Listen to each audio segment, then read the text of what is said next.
Hey there. So, have you ever had one of those days where everything seems normal, the sun is out, life is just humming along, and then, in an instant, the world tilts? Where you see something so utterly out of place that the entire day, the entire town, becomes a question mark. That's exactly where our story begins. On a hot, rainy afternoon in a small, unassuming city in Brazil. Welcome back. I'm Ibnul J. Farabi, and this is the Unexplained Archive. Today, we're diving into one of the most compelling and bizarre cases in modern ufology. It's often called Brazil's Roswell, but to be honest, that comparison doesn't quite do it justice. This incident is messier, more visceral, and involves a chain of events so strange, it led to a military quarantine, multiple witness testimonies from upstanding citizens, and the alleged collection of a biological sample. This is episode 30, the Varginha Incident, Brazil's Roswell and the biological sample. Our setting is Varginha, a city in the state of Minas Gerais, in January of 1996. It's the height of the Brazilian summer, and on January 20th, after a heavy rain, three young women, sisters Liliane and Valquíria Silva, and their friend Kátia Xavier, are walking home. As they cut through a vacant lot, they stop dead in their tracks. There, crouched by a wall, is a being. They describe it as about 4 feet tall, with brown, oily skin, huge red eyes, and 3 prominent horns or protuberances on its head. It seemed terrified, shivering. The air, they said, carried a strange, overpowering ammonia-like smell. The girls ran, terrified, but their report would be the first domino to fall in a cascade of strangeness that would engulf the entire city. Now, what makes Varginha so fascinating to someone like me, an engineer who loves a good mystery, is the sheer volume of corroborating evidence. This wasn't just one isolated sighting. Within hours of the girls' encounter, multiple other independent witnesses reported seeing a strange, cigar-shaped object maneuvering low and silently over the city. But the story takes a decisive turn toward the realm of high strangeness with the involvement of the Brazilian military. According to detailed investigations, notably by researchers like Uberjara Franco Rodriguez, the Brazilian army was mobilized. Firefighters were dispatched to the vacant lot. And here's where the narrative gets concrete. They reportedly captured the creature. Witnesses describe seeing firefighters using heavy gloves and pushing the being into a box. Then, a military convoy, including an army truck and a flatbed carrying a large, strange object covered in a tarp, was seen moving through the city under intense security. The destination? The local hospital, and later, a military base. This is where we get to the heart of the mystery, and the second part of our title, the biological sample. Let's talk about the hospital.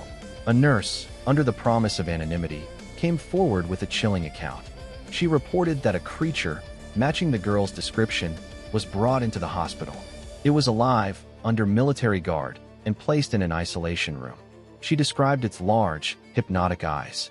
But the most startling claim is this. She said she was instructed to prepare a syringe and a specimen container.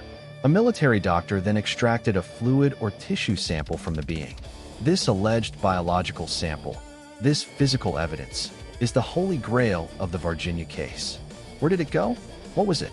The official line, of course, is that nothing happened. But the nurse's testimony, combined with the military's documented movements that day, creates a powerful, unsettling picture. And the story doesn't end at the hospital. There's a tragic, and some would say suspicious, postscript. A few days after the incident, a young, healthy military policeman named Marco Eli Cheriz, who was reportedly involved in the creature's transport or guard duty, fell violently ill. He developed a mysterious, aggressive infection. His body was covered in lesions, and he died within days. The official cause was listed as a septic infection, but no definitive pathogen was ever identified publicly. His colleagues whispered about a strange smell coming from his body in the morgue, a smell reminiscent of ammonia. The connection to the creature's reported odor is, to put it mildly, provocative. It introduces a terrifying question. Was there a biological hazard component to this encounter? Sitting here in New York, worlds away from Varginha, I turn this case over in my mind like a complex puzzle. As an engineer, I'm trained to look for system failures, for points of stress, for the data that doesn't fit the model. And Varginha is all about data that doesn't fit. You have multiple, credible witnesses, not just the girls, but bus drivers, housewives, professionals, all reporting the same series of anomalous events over a 24-hour period. You have documented military mobilization that the Army has never satisfactorily explained. You have a chain of custody, from a vacant lot to a fire truck to a hospital to a base.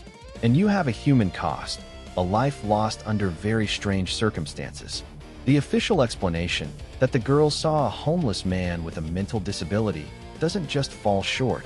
It collapses under the weight of everything else that happened in that city on those rainy days. So what are we left with? A small Brazilian city touched by something profoundly unexplained. A case that stands out not for lights in the sky, but for something tangible, something that seemed to interact with our world in a physical and perhaps even biological way. The Varginha Incident forces us to ask uncomfortable questions.